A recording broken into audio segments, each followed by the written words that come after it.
നൽകുമാറാവട്ടെ.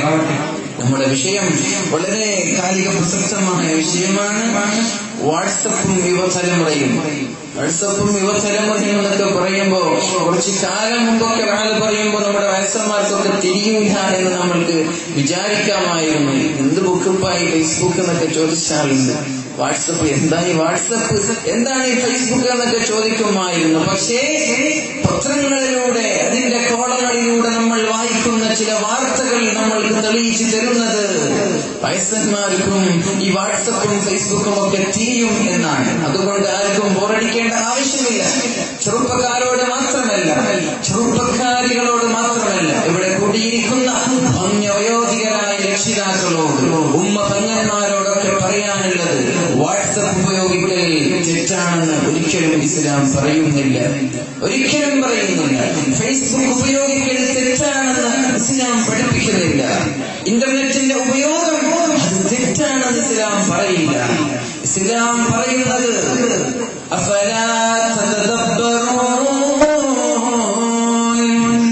നിങ്ങൾക്ക് ചിന്തിച്ചുകൂടെ, നിങ്ങൾക്കൊന്ന് ആലോചിച്ചുകൂടെ?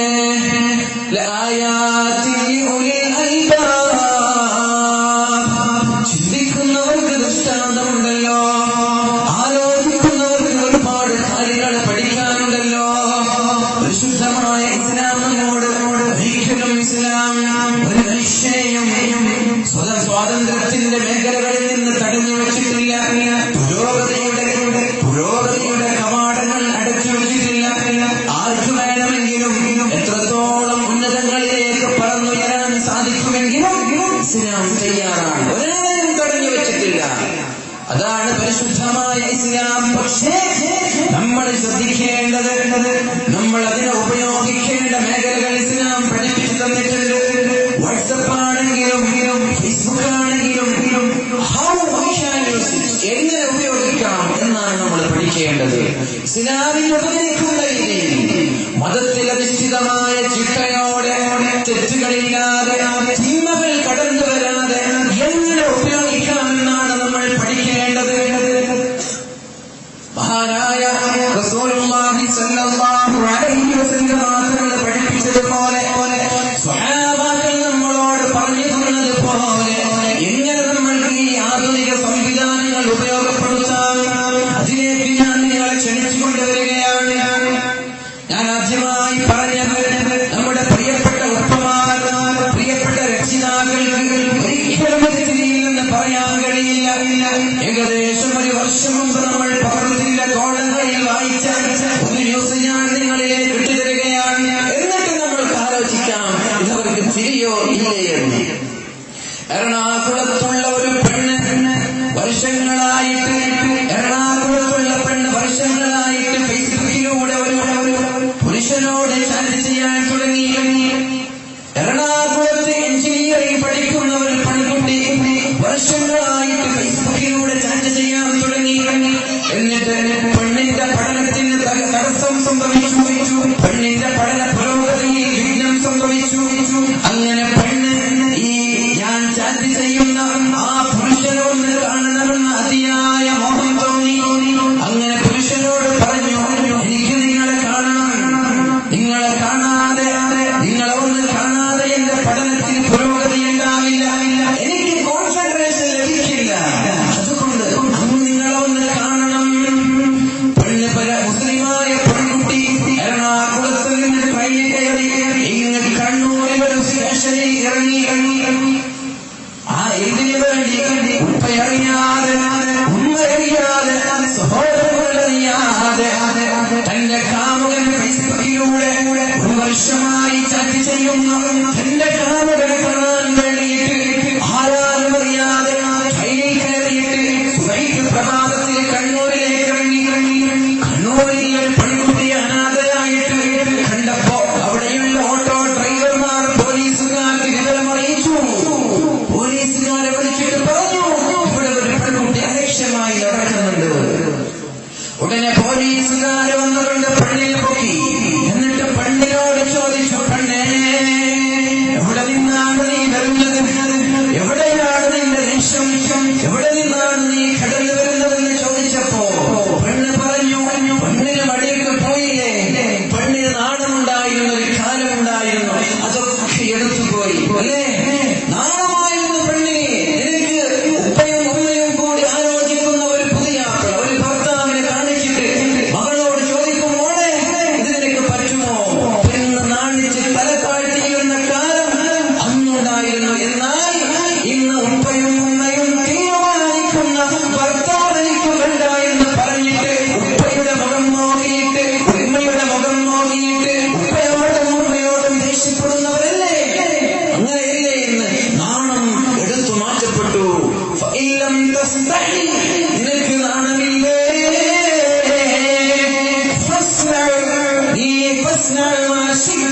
നീ ഉദ്ദേശിക്കുന്നത് ചെയ്തോ.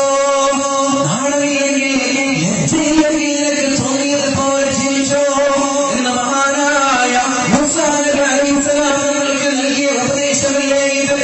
അങ്ങനെ പെൺകുട്ടി പോലീസുകാരനോട് പറഞ്ഞു, ഞാൻ നിങ്ങളുടെ ഈ സ്റ്റേഷന്റെ പരിധിയിലുള്ള ഒരാളെ സ്നേഹിക്കുകയാണ്, ഒരാളെ ഞാൻ ഇഷ്ടപ്പെട്ടു, അയാളെ കാണാതെ എനിക്ക് പഠിക്കാൻ പറ്റുന്നില്ല. ആരാണെന്ന് ചോദിച്ചു നമ്പർ കൊടുത്തു. പോലീസുകാരൻ ആ നമ്പർ കൊടുത്ത പുരുഷനെ വിളിക്കുകയും എന്നിട്ട് പറഞ്ഞു, നിങ്ങളെ കാത്ത് ഒരാൾ പോലീസ് സ്റ്റേഷനിൽ വന്നിട്ടുണ്ട്, നിങ്ങൾ ഇങ്ങോട്ട് വരണം. പെൺകുട്ടിന്നൊക്കെ പറഞ്ഞാൽ ചിലപ്പോൾ അയാൾ വരില്ല. അങ്ങനെ പോലീസ് സ്റ്റേഷനിലേക്ക് അയാൾ പോലീസിന്റെ വിളിയൊക്കെ കേട്ടപ്പോ ഉടനെ കുളിച്ച് ഡ്രസ്സൊക്കെ ചെയ്ത് നേരെ പോലീസ് സ്റ്റേഷനിലെത്തി. പോലീസുകാരെന്തോ ചർച്ചയിലായി. പോലീസുകാരോട് പറഞ്ഞു, നിങ്ങൾ വിളിച്ച ആള് ഞാനാണ്, ആരാണ് എന്നെ കാത്തിരിക്കുന്നത്? സുബ്ഹാനല്ലാഹ്, ഇത് കാണേണ്ട താമസം ആ പെൺകുട്ടി ബോധം കെട്ട് വീണു. 58-കാരനായ വന്യവയോധികനാണ് ഈ പെണ്ണിനെ കാണാൻ വേണ്ടി പോലീസ് സ്റ്റേഷനിലേക്ക് വന്നത്. അതുകൊണ്ടാണ് ഞാൻ പറഞ്ഞത്, ഈ വാട്സപ്പും ഫേസ്ബുക്കും ഒന്നും വയസ്സന്മാർക്ക് തിരിയൂല എന്ന് പറയാൻ ഞാൻ തയ്യാറല്ല. 68 വയസ്സുള്ള വയസ്സൻ എറണാകുളത്തുള്ള എഞ്ചിനീയറിംഗ് പഠിക്കുന്ന പെണ്ണിനെ പ്രണയിച്ചു ഫേസ്ബുക്കിലൂടെ, വാട്സപ്പിലൂടെ. പിന്നെ എങ്ങനെ പറയാൻ സാധിക്കും? ഇവർക്ക് തിരിയില്ല എന്ന് പറ്റുമോ? അതുകൊണ്ട് എല്ലാവർക്കും തിരിയുന്ന, ആർക്കും തിരിയാതിരിക്കില്ല, എല്ലാവർക്കും തിരിയുന്ന വിഷയമാണ് അല്ലാഹുവിന്റെ റസൂൽ സല്ലല്ലാഹു അലൈഹി വസല്ലം എങ്ങനെയാണ് ഇത് പഠിപ്പിച്ചത്, ഏത് രീതിയിലാണ് മുന്നോട്ട് കൊണ്ടുപോകാൻ നമ്മൾക്ക് വഴി കാണിച്ചു തന്നത്, ആ രീതിയിലൂടെ നമ്മൾ ഉപയോഗിക്കണം. നമ്മുടെ വീട്ടിലുണ്ടാകുന്ന കത്തി, ആ കത്തി കൊണ്ട് നമ്മൾക്ക് പാചകം ചെയ്യാൻ, തക്കാളി പൊളിക്കാൻ, മത്സ്യം പൊളിക്കാൻ സാധിക്കുമെങ്കിൽ അതേ കത്തിക്കൊണ്ട് അതിലൂടെ നടന്നു പോകുന്ന ഒരു ചെറുപ്പക്കാരന്റെ തലവെട്ടാൻ സാധിക്കില്ലേ? അപ്പോൾ ആ കത്തിയെ ഒഴിവാക്കലാണോ ഉത്തമം? നമ്മൾ വീട്ടിലുള്ള ഗ്ലാസുകൾ കൊണ്ട് കള്ള് കുടിക്കാനും സാധിക്കും, അതേപോലെ കട്ടൻ ചായ കുടിക്കാനും സാധിക്കും. എന്നിട്ട് കള്ള് കുടിക്കാൻ പറ്റുമെന്ന് പറഞ്ഞിട്ട് ആ ഗ്ലാസിനെ നമ്മൾ ഒഴിവാക്കുകയാണോ ചെയ്യേണ്ടത്? അല്ല, ഈ കള്ളിനെ ഒഴിവാക്കുകയാണോ ചെയ്യേണ്ടത്? വാട്സപ്പും ഫേസ്ബുക്കും ഒക്കെ നല്ലതാണ്, ഏറ്റവും നല്ലതാണ്.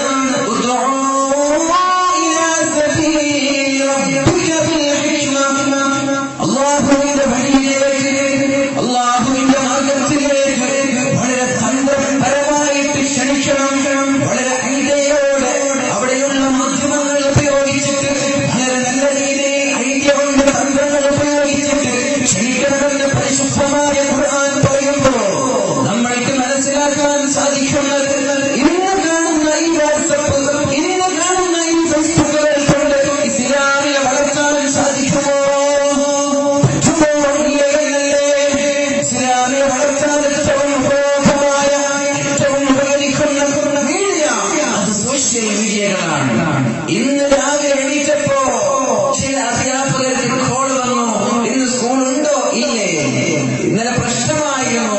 ആ പ്രശ്നമാകുമ്പോ വാട്സപ്പിലേക്ക് സ്കൂൾ പഠിക്കുന്ന കുട്ടികളായിരിക്കും, ഇന്ന് ഹർത്താലാണ്, സ്കൂളിലാന്ന് വിട്ടു. ചെറുപ്പക്കാരൊക്കെ വായിച്ചിട്ട് അൽഹംദുലില്ലാ. സത്യം പറഞ്ഞാൽ ഞാനും ഇന്ന് ഹർത്താലാണെന്ന് പറഞ്ഞിട്ട് കുറച്ച് നേരം ഉറങ്ങി, കൂടുതൽ ഉറങ്ങി. ഹർത്താലാന്ന് കരുതി രാത്രിയൊക്കെ ഫുള്ള് ന്യൂസ് ആയിരുന്നു ഹർത്താലായിരിക്കുമെന്ന്. അങ്ങനെ അധ്യാപകർക്ക് വിളിക്കാൻ തുടങ്ങി. ഇത് കണ്ടു, എന്ത് ഫേക്ക് ന്യൂസ് കണ്ടാലും നമ്മൾ വിശ്വസിക്കുകയാണ്. എന്ത് കണ്ടാലും ഇത് സത്യമാണോ, ഇത് കളവാണോ എന്ന് ആലോചിക്കാതെ ഫേസ്ബുക്കിന്റെയും വാട്സപ്പിന്റെയും അഡിക്റ്റായി മാറുകയാണോ നമ്മളെന്ന് നമ്മൾ ആലോചിക്കേണ്ടി വരുന്നു. പരിശുദ്ധമായ ഖുർആൻ നമ്മൾക്ക് പഠിപ്പിച്ചു തരുന്ന വളരെ വളരെ വ്യക്തമായ ഒരു വഴിയുണ്ട്. ഖാറൂനിനെ കുറിച്ച് പരിശുദ്ധമായ ഖുർആൻ പറയുന്ന ആയത്തുകൾ എത്ര വ്യക്തമായിട്ടാണ്. അഊദു ബില്ലാഹി മിനശ് ശൈത്വാനിർ റജീം. ബിസ്മില്ലാഹിർ റഹ്മാനിർ റഹീം.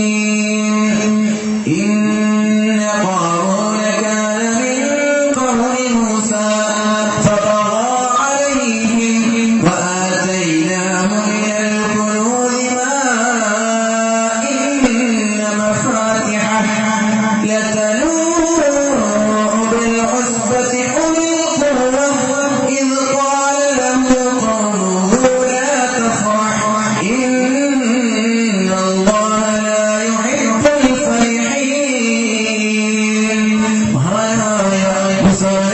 അലൈഹിസ്സലാമിന്റെ കാലത്ത് ജീവിച്ച ആളാണല്ലോ മൂസാ നബി അലൈഹിസ്സലാം. അദ്ദേഹത്തിന് ധനം ലഭിക്കാൻ വേണ്ടി, ഐശ്വര്യം ലഭിക്കാൻ വേണ്ടി പ്രാർത്ഥിക്കുകയും അല്ലാഹു തആല അറ്റമില്ലാത്ത അനന്തമായ സമ്പത്ത് നൽകുകയും ചെയ്തില്ലേ. സമ്പത്തിന് കൊണ്ടുകൂടാൻ തുടങ്ങിയപ്പോ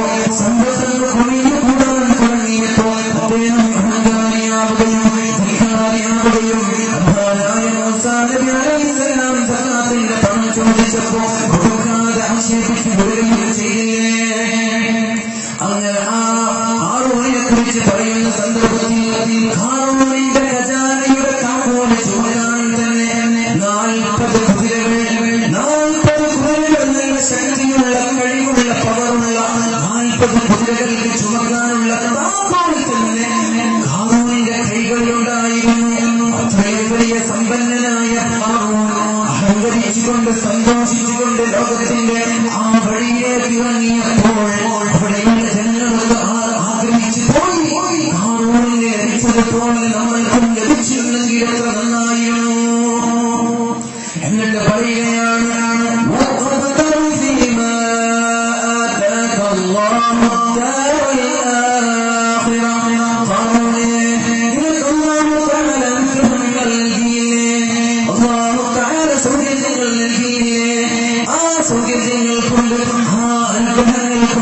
അല്ലാഹുവിനെ വഴിപ്പെട്ട് ജീവിക്കുക, അല്ലാഹു പറയുന്ന രീതിയിൽ ജീവിക്കുക. എന്നിട്ട് പറഞ്ഞു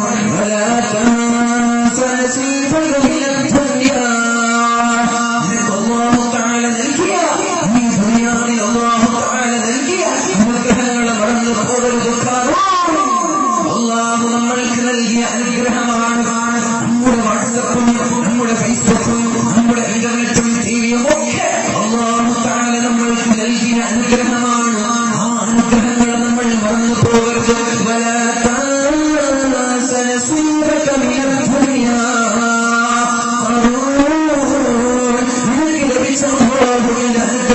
മറന്നു പോകരുത്. അല്ലാഹു ചെയ്തു തന്ന അനുഗ്രഹങ്ങൾ, അല്ലാഹുവിന്റെ നിഅമത്തുകൾ, അല്ലാഹുവിന്റെ സൗകര്യങ്ങൾ മറന്നു പോകരുത്. അഹങ്കരിക്കേണ്ട, അഹങ്കാരം വേണ്ട. അല്ലാഹു പറഞ്ഞതുപോലെ, അല്ലാഹു പഠിപ്പിച്ചതുപോലെ ജീവിക്കുന്നു. وأحسن كما أحسن الله إليك. അല്ലാഹു തആല നിനക്ക് നന്മ നൽകിയതുപോലെ, അല്ലാഹു തആല സൗകര്യങ്ങൾ നൽകിയതുപോലെ ജീവിക്കുന്നു. ولا تبغوا الفساد في الأرض. ഭൂമിയിൽ ഫിത്നയെ ആഗ്രഹിക്കരുത്. ദുനിയാവിലൊരിക്കലും ഫിത്നയെയോ ഫസാദിനെയോ ദുഷ്ചെയ്തികളെയോ തിന്മകളെയോ ആഗ്രഹിക്കരുത്. നീ ഒന്നുമല്ലാതെ ദരിദ്രനായിട്ട് ഒരു നേരത്തെ അപ്പവസ്ത്രത്തിന് വേണ്ടി യാചിച്ചിരുന്ന കാലമുണ്ടായിരുന്നില്ല. അല്ലാഹുവല്ലേ നിനക്ക് അനുഗ്രഹം നൽകിയത്, അല്ലാഹുവല്ലേ നിനക്ക് നിഅമത്തുകൾ നൽകിയത്. എന്നിട്ട് അല്ലാഹു നൽകിയ നിഅമത്തിനെ മറക്കുകയാണോ? അല്ലാഹു നൽകിയ അനുഗ്രഹത്തെ നീ ചോദ്യം ചെയ്യുകയാണോ?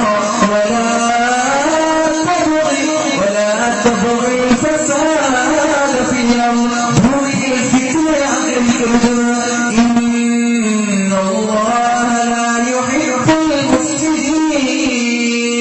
ദുനിയാവിൽ ഫിത്ന ചെയ്യുന്നവർ, ദുനിയാവിൽ ഫിത്നയെ ആഗ്രഹിക്കുന്നവരെ അല്ലാഹു ഇഷ്ടപ്പെടുകയോ? അല്ലാഹു ഒരിക്കലും അവരെ തൃപ്തിപ്പെടില്ലല്ലോ. അതുകൊണ്ട് ഖാറൂൻ അല്ലാഹു നിനക്ക് നൽകിയ അനുഗ്രഹങ്ങളെ മറന്നിട്ട് അഹങ്കരിക്കല്ല. എന്തായിരുന്നു നമ്മൾക്ക് പഠിപ്പിച്ചു തരുന്നത്? അല്ലാഹു നൽകിയ അനുഗ്രഹമാണ് നമ്മൾ ഉപയോഗിക്കുന്ന വാട്സപ്പും ഫേസ്ബുക്കും ഒക്കെ. അതൊക്കെ ഹറാമാണ്, അത് പാടില്ലെന്ന് പറയാൻ നമുക്ക് കഴിയില്ല. പക്ഷേ ഏത് കാര്യങ്ങൾക്കും ബാഡ് എഫക്റ്റും സൈഡ് എഫക്റ്റും, അതിന് എല്ലാ കാര്യങ്ങൾക്കും അതിന്റെ നല്ല വശമുണ്ട്, അതിന്റെ തിന്മയായ തെറ്റായ വശവുമുണ്ട്. നമ്മൾ എടുക്കേണ്ടത് നല്ല വശമാണ്, നമ്മൾ സ്വീകരിക്കേണ്ടതിന്റെ നല്ല വശമാണ്. അതാണ് നമ്മൾ തീരുമാനിക്കേണ്ടത്. ഇന്ന് മുതൽ നമ്മൾ തീരുമാനിക്കേണ്ടതാണ്. ഞാൻ നിങ്ങളോട് പറയുന്നത്, അല്ലാഹുവിന്റെ റസൂൽ സല്ലല്ലാഹു അലൈഹി വസല്ലം ഒരുപാട് ഹദീസുകൾ നമ്മോട് പഠിപ്പിച്ചു തന്നിട്ടുണ്ട്. ഈ ഇന്റർനെറ്റിനെ കുറിച്ച് പ്രവചിക്കുന്ന ഹദീസുകൾ, അതേപോലെ